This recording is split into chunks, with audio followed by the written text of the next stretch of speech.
Palavra da Verdade, a exposição bíblica com Hernandes Dias Lopes. Então abra sua Bíblia comigo, Marcos 14, versos de 1 a 9.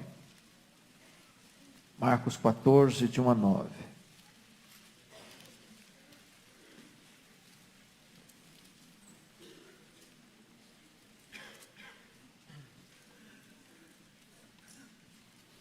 Lido o texto, por favor, não feche a sua Bíblia. Eu preciso que você acompanhe comigo a exposição.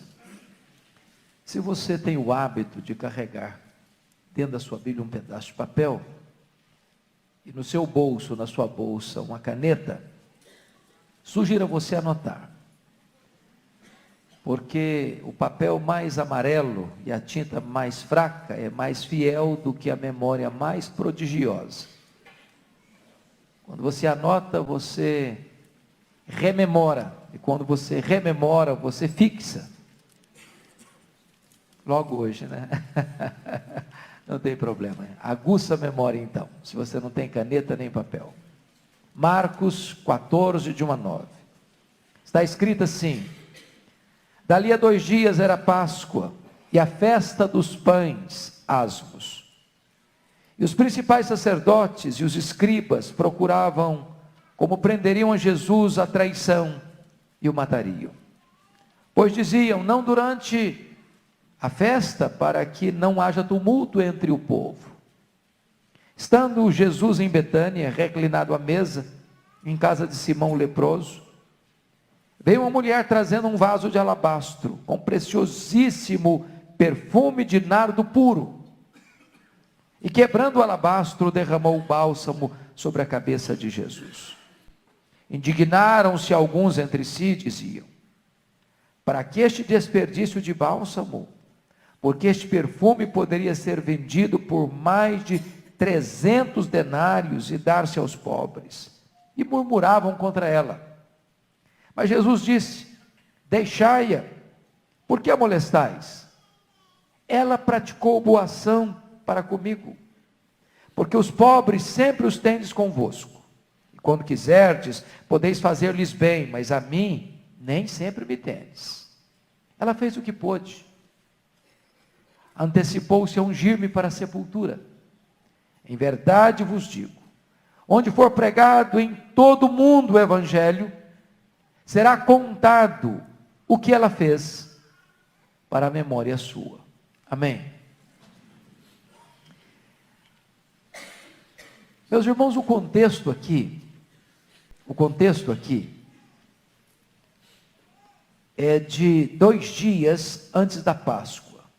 Vocês sabem que a Páscoa era uma das 3 grandes festas de Israel. A festa das primícias, a festa do Pentecostes, a festa da Páscoa. A Páscoa era a maior de todas as festas. A Páscoa era a alegria dos judeus e o terror dos romanos. Isso porque na Páscoa a população de Jerusalém quintuplicava. E havia muito medo de uma rebelião. Diz a Bíblia que, aqui no texto de Marcos, que os principais sacerdotes e os escribas procuravam prender Jesus à traição para matá-lo depois da festa, para que não houvesse tumulto. Mas o texto de Mateus 26, que é paralelo, diz que não é iniciativa das autoridades, não. O próprio Jesus já havia dito para os seus discípulos que exatamente nesse período ele seria entregue nas mãos dos pecadores para ser preso e ser morto. Portanto, os homens pensam que estão no controle, mas a agenda que está sendo cumprida é a agenda do céu, é a agenda de Deus. É curioso que enquanto as autoridades judaicas tramam, urdem, nas caladas da noite, um plano traidor para prender e matar Jesus, nesta mesma ocasião, uma família em Betânia resolve preparar um jantar para Jesus. Jesus, esse personagem, amado por uns e odiado por outros. acolhido por uns e rejeitado por outros, celebrado por uns e vítima de traição por outros. É curioso que esta festa aqui acontece na casa de um homem chamado Simão, o leproso.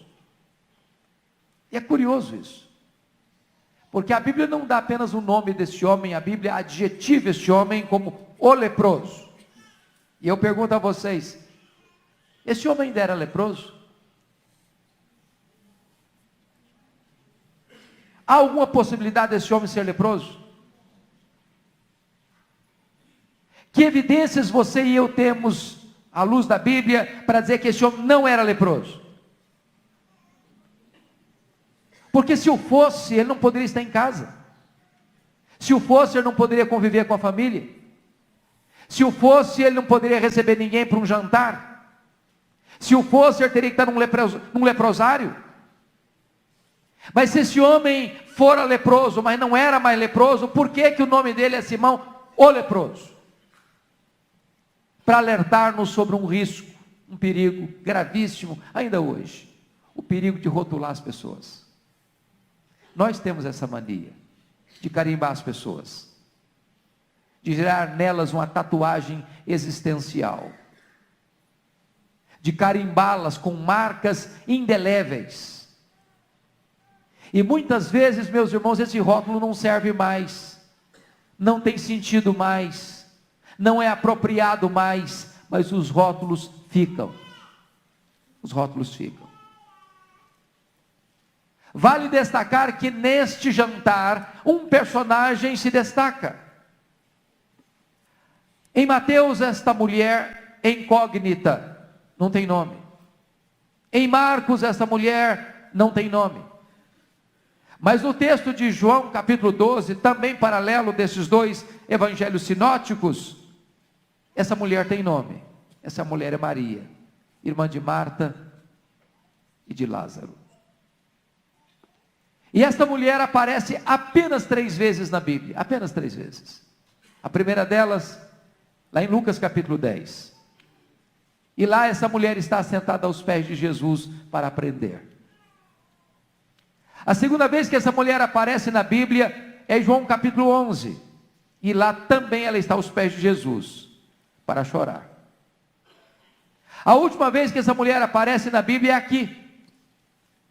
E ela está aos pés de Jesus outra vez, agora para agradecer. Que síntese bonita, que resumo extraordinário, que qualidade de vida superlativa, que exemplo robusto, alguém que pode sintetizar sua história aos pés de Jesus. O melhor lugar para você e eu estarmos. E esta mulher aqui tem 8 verdades a nos ensinar, 8 lições a nos ensinar. Então, se você tem papel e caneta, sugiro você anotar que lições são essas. Diz a Bíblia que Jesus estava na casa de Simão o leproso, reclinado à mesa, quando veio uma mulher, e essa mulher é Maria, por trás de Jesus, com um vaso de alabastro. Alabastro é uma pedra ornamental. Diz Mateus que esse vaso está cheio. E diz o outro evangelista que tem uma libra, praticamente meio quilo, quase meio quilo, de um perfume que Marcos chama de preciosíssimo, em grau superlativo. E que esse perfume foi feito de uma essência, que se chamava nardo. E que essa essência não era misturada, híbrida, era uma essência pura, de nardo puro. E que este perfume foi avaliado pelos circunstantes, especialmente pelos discípulos, mais precisamente ainda por Judas Iscariotes, que era o tesoureiro do grupo, em mais de 300 denários, o que representa o salário de um trabalhador durante um ano inteiro. Muito dinheiro. E diz a Bíblia que essa mulher não abre esse vaso, que ela quebra o vaso, e derrama todo o perfume sobre a cabeça de Jesus.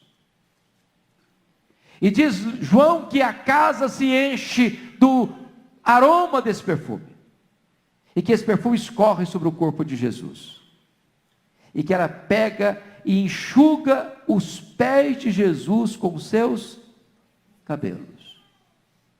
Isso provoca uma reação de indignação dos discípulos, que perguntam de imediato: para que esse desperdício de bálsamo? Esse perfume poderia ser vendido por muito dinheiro e dar-se aos pobres. Se indignaram contra ela, murmuraram contra ela, molestaram-na. Quando Jesus disse: deixai-a, ela praticou boa ação para comigo. Os pobres sempre os tendes convosco, e podeis fazer-lhes bem quando quiserdes, mas a mim nem sempre me tendes. Ela praticou uma boa ação, ela fez o que pôde. Ela antecipou-se para ungir-me para a sepultura. E em verdade vos digo que onde for pregado o Evangelho, em todo o mundo será contada essa história para a memória sua.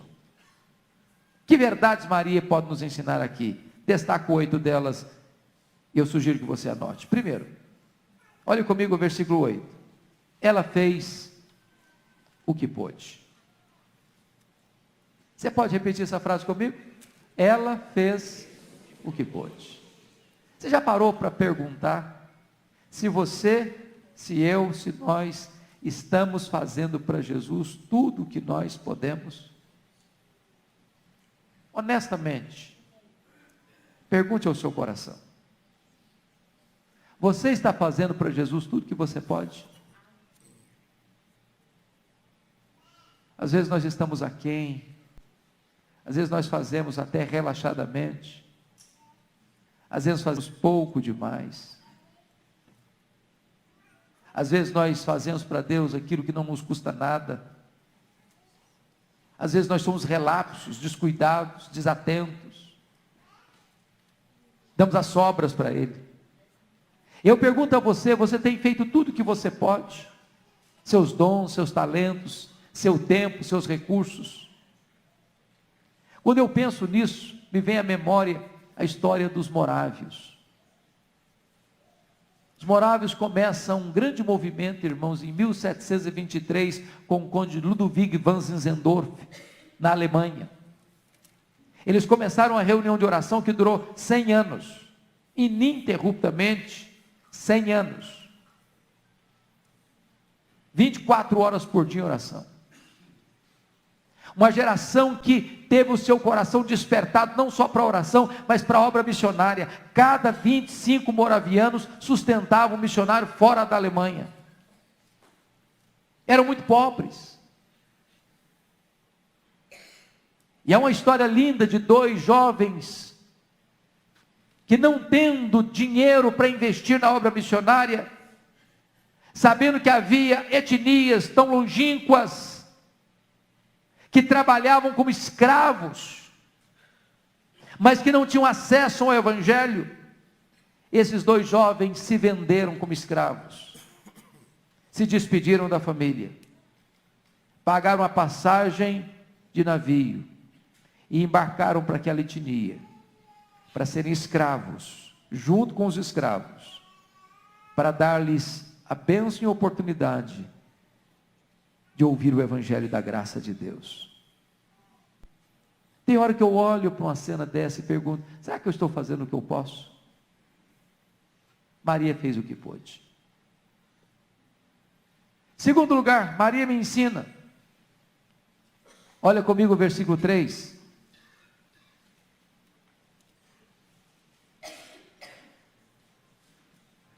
Veio trazendo um vaso de alabastro com preciosíssimo perfume de nardo puro, quebrando o alabastro, derramou o bálsamo sobre a cabeça de Jesus. Ela fez o seu melhor. Deixa eu dizer uma coisa para você. Esse perfume não era comprado como nós compramos perfume hoje. Não se encontrava esse perfume numa loja de perfumaria. Essa essência nardo não se produzia em Israel. Essa essência era produzida só no Himalaia, arbustos secos que eram triturados, e essa essência vinha em lombos de camelos. Não se comprava isso em grande quantidade, grama a grama, grama a grama, gota a gota. Para você ter uma ideia, 1 grama desse nardo puro valia 1 denário, pois tinha 1 libra de perfume e foi avaliado em mais de 300 denários. Era algo raríssimo, caríssimo. E agora diz a Bíblia que esta mulher pega tudo o que ela tem, e ela quebra esse vaso e derrama tudo sobre a cabeça de Jesus. Sabe o que ela está querendo dizer? Eu vou quebrar o vaso, eu não vou abrir o vaso, porque eu não quero que sobre 1 gota. Eu quero que tudo que eu tenho seja colocado a serviço de Jesus. Você e eu às vezes temos um perfume caro, fazemos essas aventuras de vez em quando.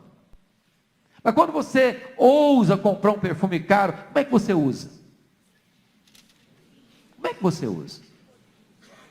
É uma gotinha aqui, outra gotinha ali na ponta da orelha, e olhe lá. E você pensa assim, esse perfume tem que durar pelo menos 1 ano. Ela quebra o vaso, ela quer entregar tudo para Jesus. Sabe o que Maria está me ensinando? Às vezes, meus irmãos, eu fico olhando hoje a nossa consagração a Jesus. Os pagãos são mais ousados em se dedicarem aos seus ídolos e deuses mudos, do que tantas vezes nós ao Deus vivo e verdadeiro. Eu estava pregando em Portugal, há uns 4 meses, lá na cidade de Porto, e fui fazer uma visita a uma cidade próxima de Coimbra, onde tem uma importante universidade de Direito, e à medida que nós viajávamos, víamos caravanas e mais caravanas a pé, andando no asfalto, e eu perguntei, o que esse povo está fazendo? E me disseram, eles estão indo a Fátima, pagar promessas. E eu perguntei, mas a que distância eles estão andando? Alguns a 400 quilômetros, 300 quilômetros, 200 quilômetros, a pé. E eu fico imaginando que às vezes nós moramos no bairro da igreja, tem carro, tem metrô, tem ônibus. Se está chovendo, não vai porque está chovendo. Se está frio demais, não vai porque está fazendo frio. Se está calor demais, também não vai porque quer ir para a praia. Se joga Corinthians e Palmeiras, então é que não vem mesmo.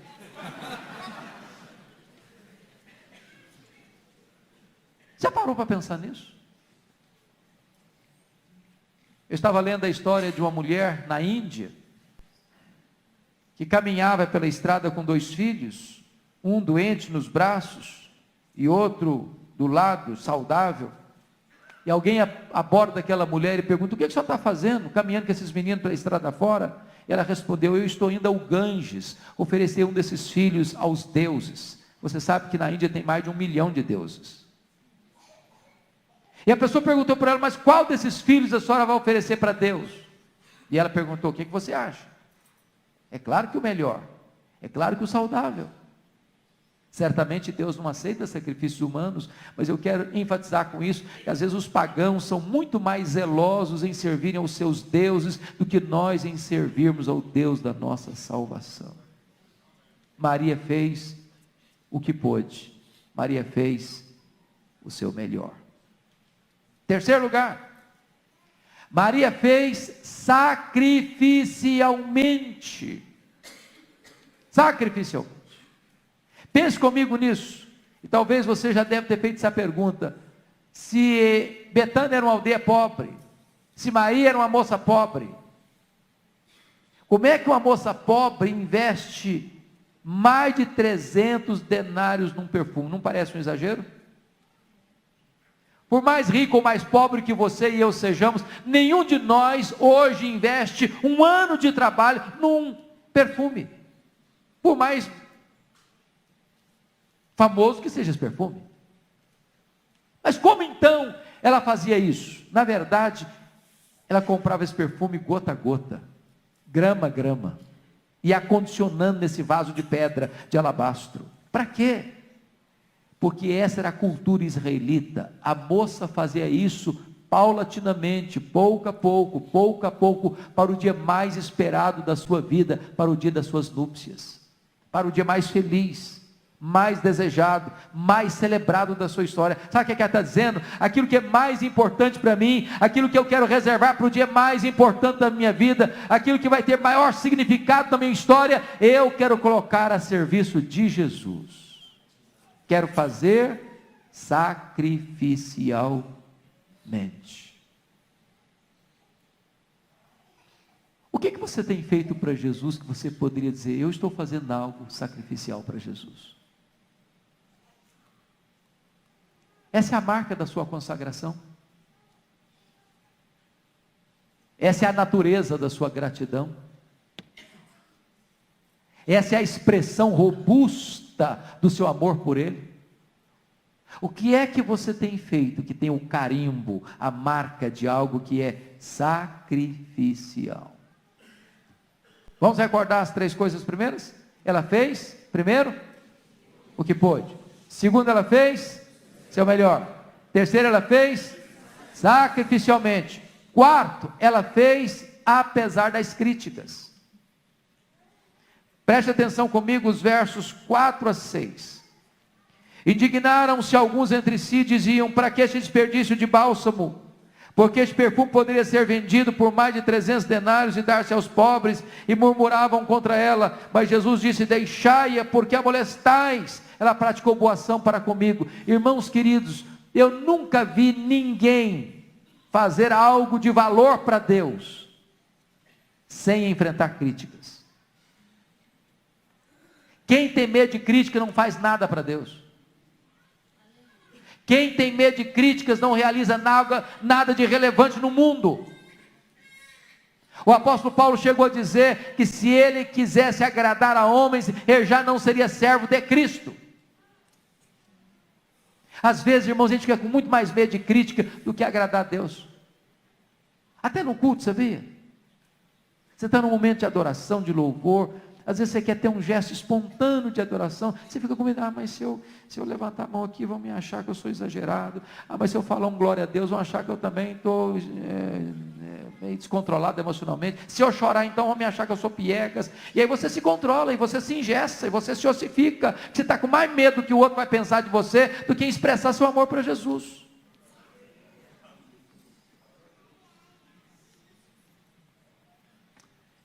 Você quer ver que tipo de crítica recebeu aqui? Diz o texto, no versículo 4, que indignaram-se alguns contra ele. Esses alguns aqui, quando você vai para Mateus, são os discípulos. Sabe quem está criticando Maria? São os crentes. É a liderança da igreja. São os apóstolos. É gente que devia estar aprendendo com ela e elogiando o gesto dela. Quando você faz o seu melhor para Deus, quando você faz o que você pode para Deus, quando você faz sacrificialmente, você vai encontrar crítica dentro da igreja. Vão achar que você é exagerado. Vão achar que aquilo que você coloca nas mãos de Deus é desperdício. Mas ela recebe 3 críticas severas aqui. A primeira crítica que ela recebe aqui, está no versículo 4, indignação. Sabe o que é indignação? É raiva. Tem gente que vai ficar com raiva de você, se você colocar o seu melhor nas mãos de Deus. Segunda crítica que ela recebe aqui, está no versículo 5, murmuração, e murmuravam contra ela. Terceira crítica que ela recebe aqui, está no versículo 6, molestaram-na. Meus irmãos, molestar é pior do que ficar indignado, que murmurar. Molestar é quase que torcer o pescoço. Agora preste atenção nisso. Ela fez apesar das críticas. Às vezes tem tanto medo de crítica que prefere se omitir, se acovardar. Vamos aprender com ela? Primeiro, ela fez o que pôde. Segundo, ela fez seu melhor. Terceiro, ela fez sacrificialmente. Quarto, ela fez apesar das críticas. Quinto, ela fez só para agradar a Jesus. Sabe por quê, irmãos? Às vezes a gente faz alguma coisa, pensa na igreja. Olha, eu tenho que agradar, tem que agradar o fundador da igreja, porque foi ele que lançou a pedra fundamental lá, e se não agradar aquele irmão, nós estamos roubados. Então tem que agradar o fulano, porque ele começou a igreja lá, tudo tem que fazer de acordo com o que ele quer. Não, nós temos que agradar a família tal, porque é a família mais rica da igreja, que entrega o dízimo maior na igreja, então se não agradar aquela família, nós estamos roubados. Nós temos que agradar a nossa denominação, porque se não agradar a nossa denominação, também nós estamos fritos. E a gente agrada um, agrada outro, agrada um, agrada outro, agrada um, agrada outro. Maria só teve uma preocupação: agradar a Jesus. Agora preste atenção num ato que ela toma. Diz a Bíblia que ela enxuga os pés de Jesus com os seus cabelos. Para nós isso não significa nada, mas naquela época significava muita coisa. Sabe por quê? Porque dentro da cultura israelita, uma mulher não podia soltar os cabelos em lugar público. Era um escândalo. Era a mesma coisa de colocar em risco a sua reputação. Sabe o que Maria está dizendo? Não me importa o que as pessoas vão pensar de mim, eu só tenho um propósito, é agradar a Jesus. Tem hora, irmãos, que o amor quebra protocolos. Tem hora que o amor rompe determinadas convenções que nos engessam. Tem hora que o amor extrapola. Sabe por quê? Porque o propósito dessa mulher é só um: é agradar a Jesus. Ainda que os discípulos fiquem indignados, ainda que os membros da igreja critiquem, ainda que desagrade Pedro, João, Tiago, Mateus, André, ainda que Judas Iscariotes fique revoltado. Eu só quero agradar a Jesus. Só Jesus. Não importa o que as pessoas vão pensar de mim, não importa o que as pessoas vão falar de mim, o que me interessa é que Jesus se agrade do que eu estou fazendo. Vamos aprender? Primeiro, ela fez o que pôde. Segundo, ela fez seu melhor. Terceiro, ela fez sacrificialmente. Quarto, ela fez apesar das críticas. Quinto, ela fez só para agradar a Jesus. Sexto, ela fez a pessoa certa. Confira comigo, versículos 6 e 7. Mas Jesus disse: deixai-a, por que a molestais? Ela praticou boa ação para comigo, porque os pobres sempre os tendes convosco, e quando quiserdes podeis fazer-lhes bem, mas a mim nem sempre me tendes. Ela praticou boa ação para quem? Para comigo, disse Jesus.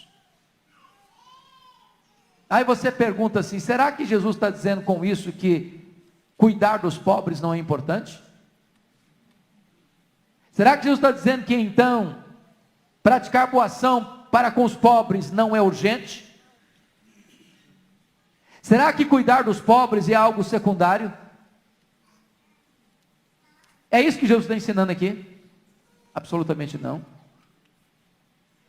Talvez pelo mau entendimento desse assunto é que surgiu na América Latina uma teologia falsa chamada de teologia da libertação, na década de 60, que Aníbal Pereira Reis vai dizer mais tarde que não é nem teologia nem libertação, e que os teólogos da libertação também não são teólogos, são teologastos liberticidas,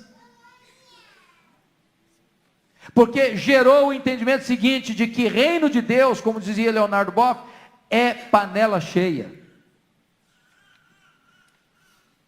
que novo nascimento é ajudar os necessitados. E deixa eu dizer uma coisa para você: ninguém entra no céu porque ajuda os pobres,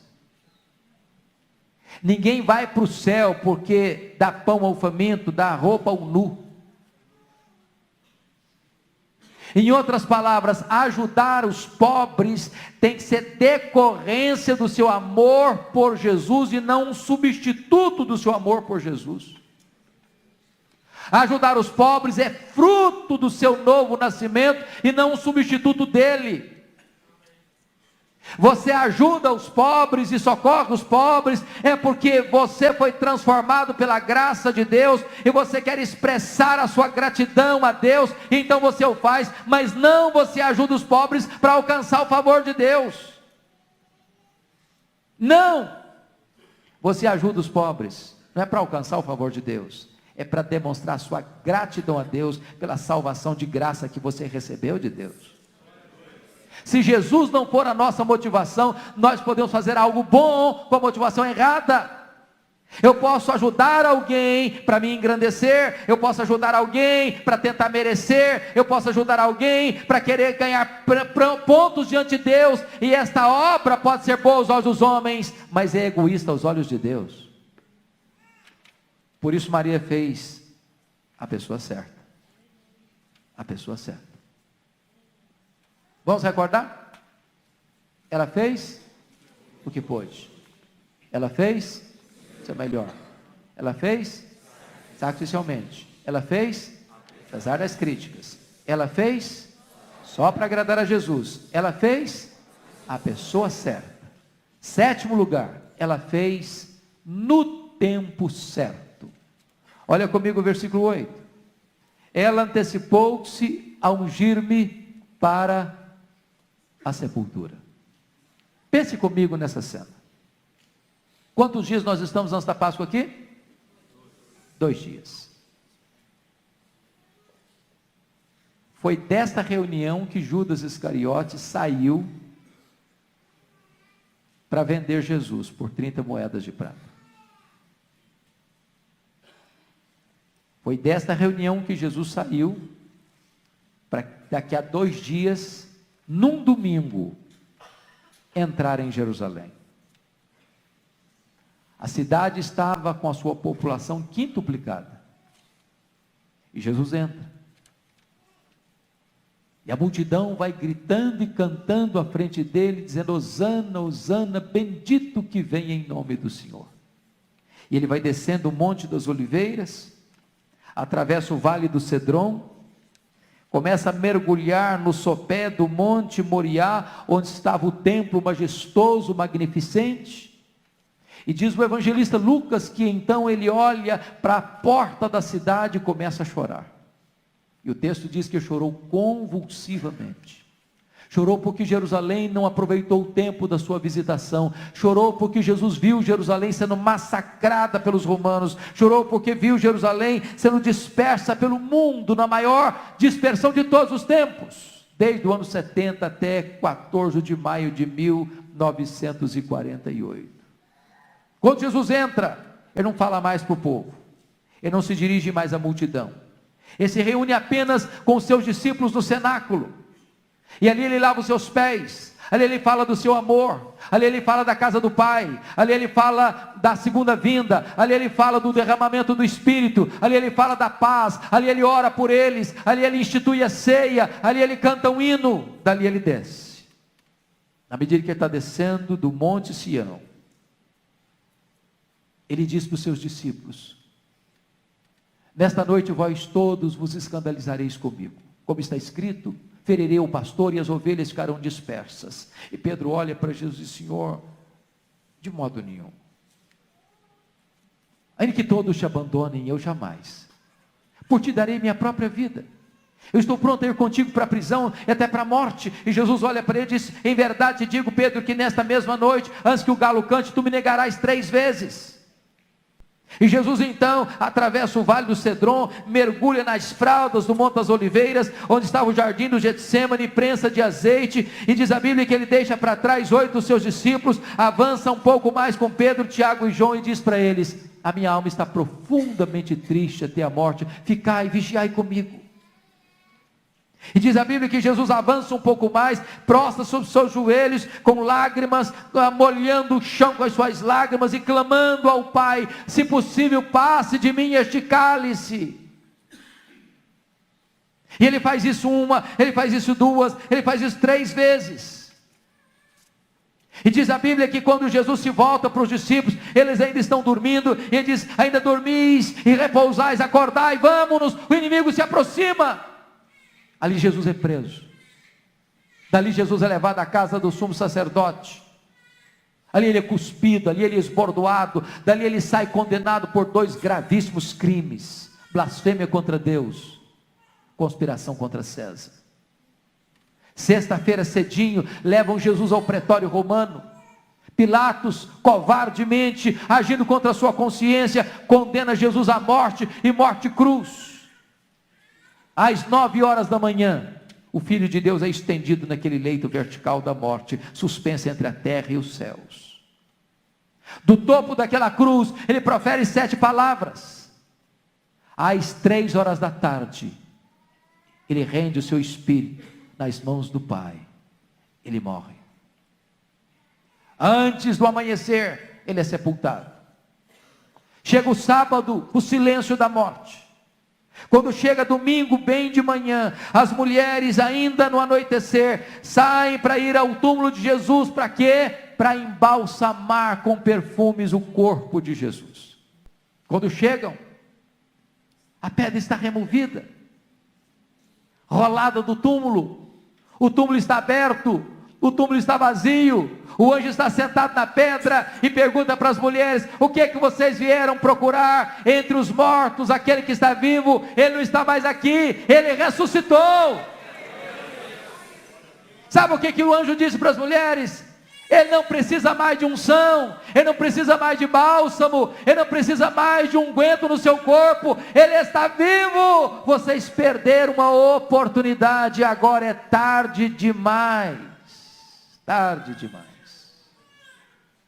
Maria fez no tempo certo.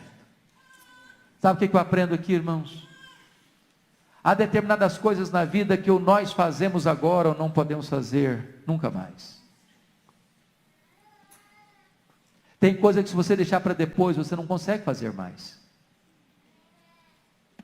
Se você tem que dizer para alguém eu te amo, você tem que dizer hoje. Se você tem que olhar para sua esposa e dizer querida eu te amo, você tem que falar isso hoje.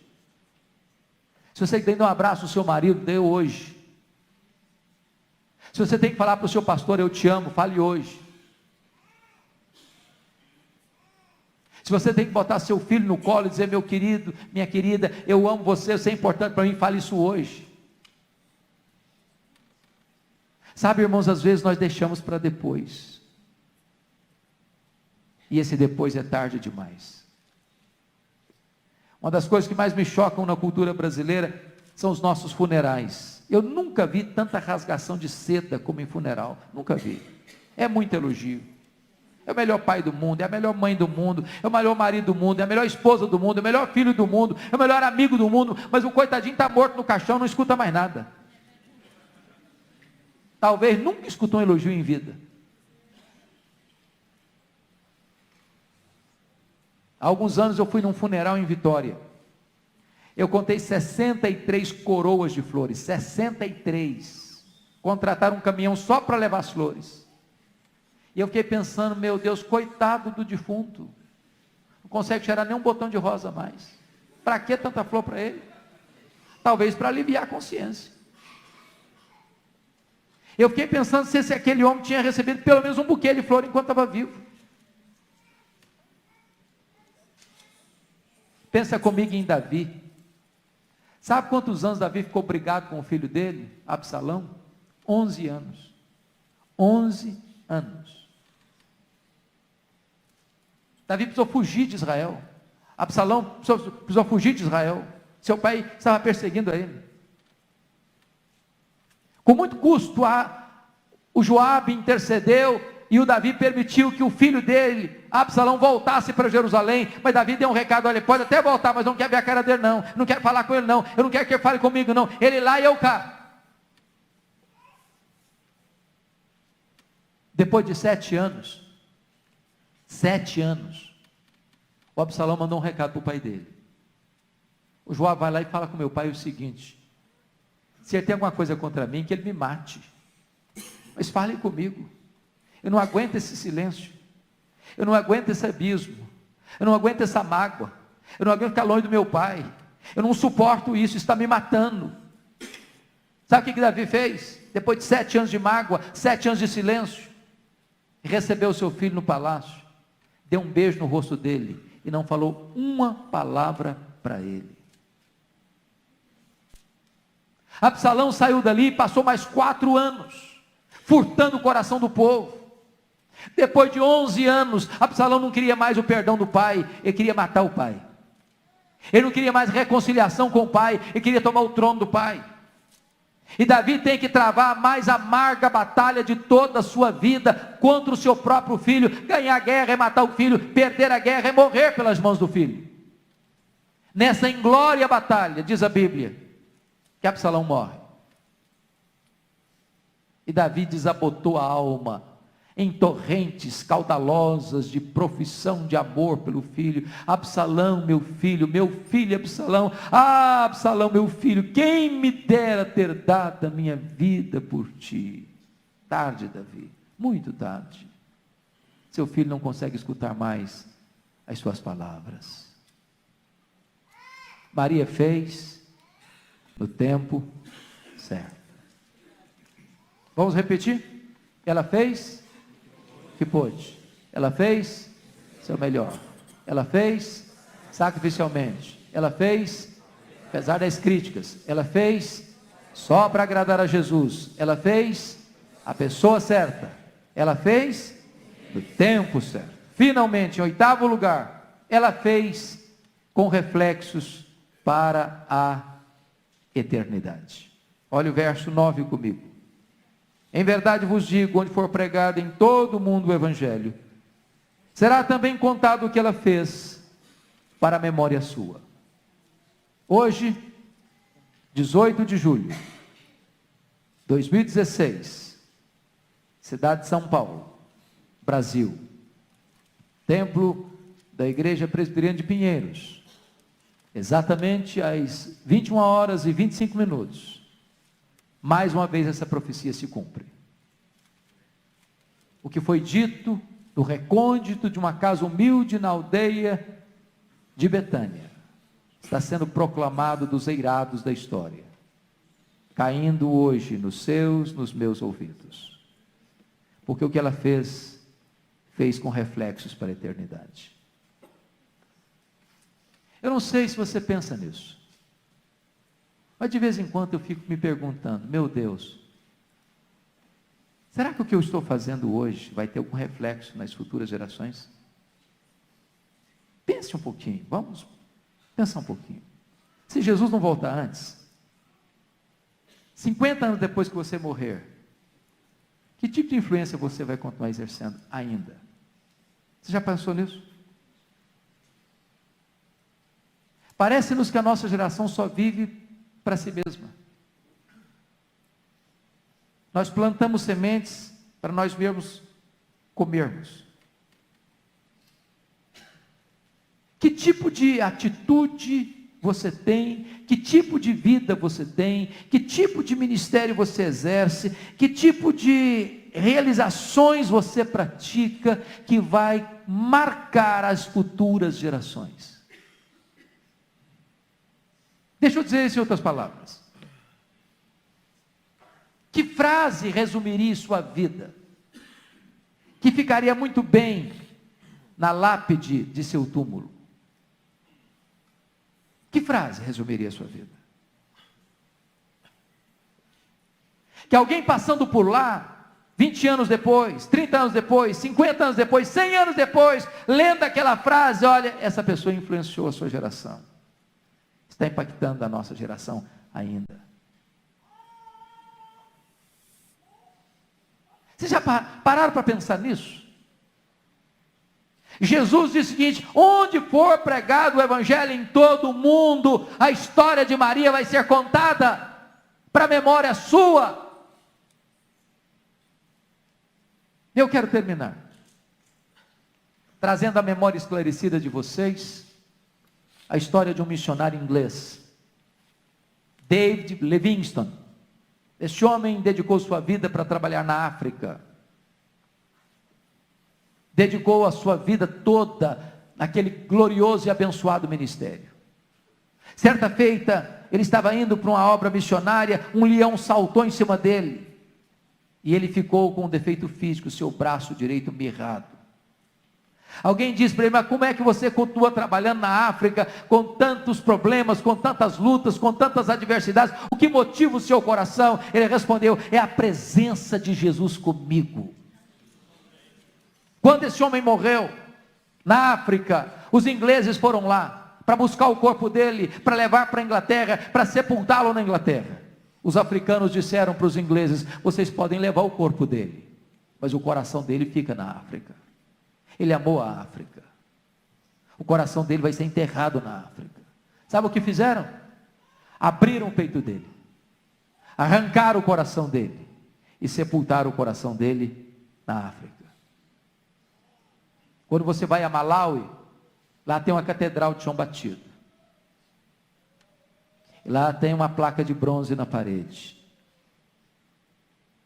para a glória de Deus, e em memória de David Livingstone. Levaram o corpo dele para Londres, sepultaram-no na abadia de Westminster, onde estão sepultados os reis e os nobres da Inglaterra.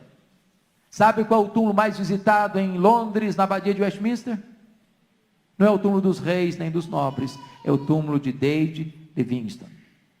E lá tem uma placa de bronze com os seguintes dizeres: para a glória de Deus e em memória de David Livingstone.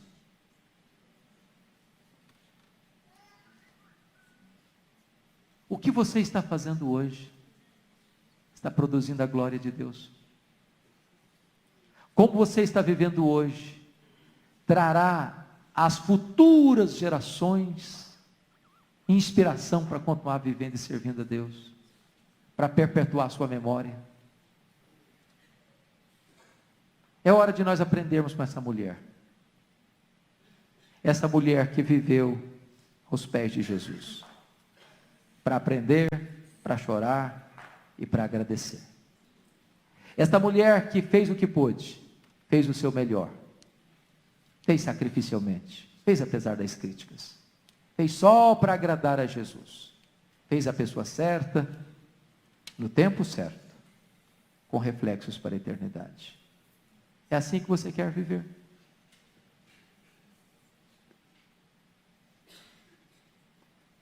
Curva sua fronte, por favor.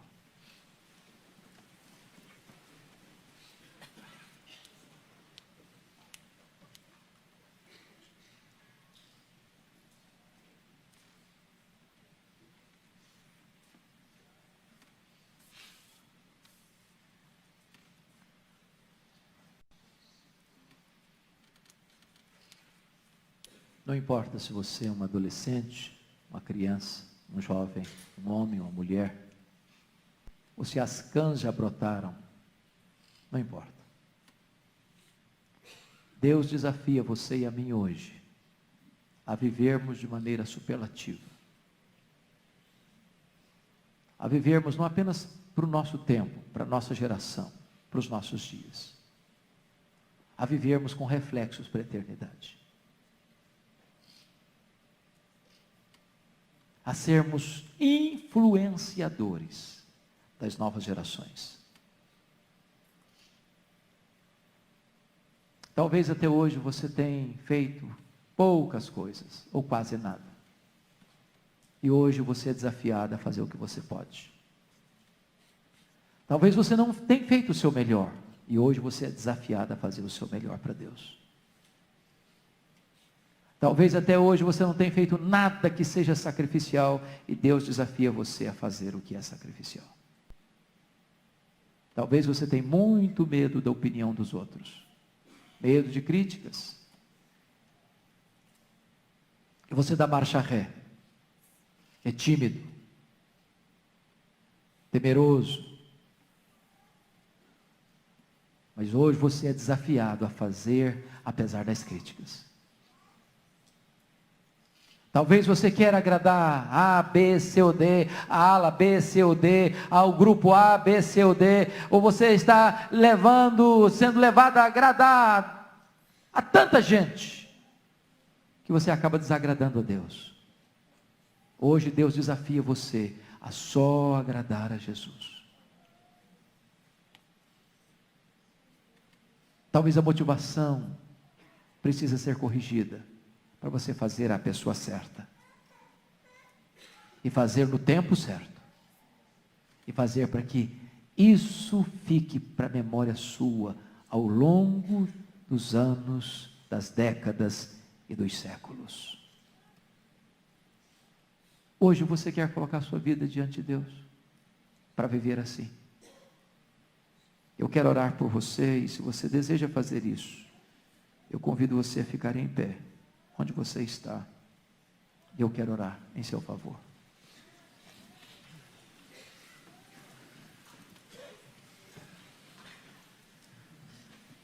Receba a nossa gratidão, ó Deus, por esta noite. Receba a nossa gratidão pela Tua palavra. Receba a nossa gratidão pela vida, pelo exemplo, pelo testemunho de Maria. Receba a nossa gratidão por nos trazeres aqui nesta noite. Receba a nossa gratidão por nos dares o tempo e a oportunidade de ouvirmos a Tua voz, que ecoa, que emana das Escrituras. Receba a nossa gratidão pelo desafio que recebemos, de imitarmos esta mulher que viveu aos pés do Senhor Jesus. Dá-nos a bênção de vivermos uma vida maiúscula e superlativa para a glória do Teu nome. Para que a nossa vida possa ser agradável aos Teus olhos, agora, e possa influenciar as futuras gerações a se consagrarem a Ti e a viverem para a glória do Teu nome. Glória ao Teu nome, Deus, pelas famílias aqui representadas. Glória ao Teu nome pelas pessoas que Tu trouxeste a esta casa nesta noite. Glória ao Teu nome pela comunhão dos santos. Glória ao Teu nome porque somos um só povo, um só rebanho, uma só igreja, uma só noiva do Cordeiro. Glória ao Teu nome, porque nós desfrutamos da gloriosa presença do Teu Espírito na nossa vida e entre nós. Que a Tua boa mão nos conduza em unidade. Que a Tua boa mão nos conduza, ó Deus, em vida vitoriosa. Que Tu nos santifiques e que Tu nos consagres para o louvor da Tua glória, para um serviço santo e bendito na nossa geração. Receba o nosso...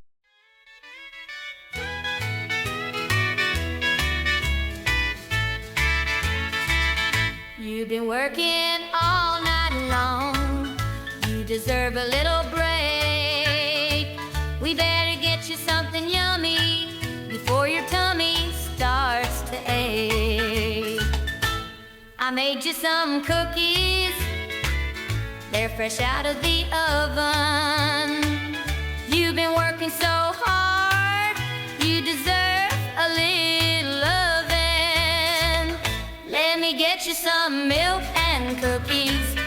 You ain't gotta just up and leave. I know you got a lot more work to do, because it's Christmas Eve. But Santa dear, my milk and cookies, they ain't like nothing you had before. I promise Santa, if you just stay, you'll be begging me for more. Santa, stay a little longer. The next batch of cookies is almost done. 'Tis the season to be jolly, and we're having so much fun. You always know what I want. Yeah, you got the right stuff. I know just how you like it, and you can never get enough. Let me get you some milk and cookies. You ain't gotta just up and leave. I know you got a lot more work to do, because it's Christmas Eve. But Santa dear, my milk and cookies, they ain't like nothing you had before. I promise Santa, if you just stay, you'll be begging me for more.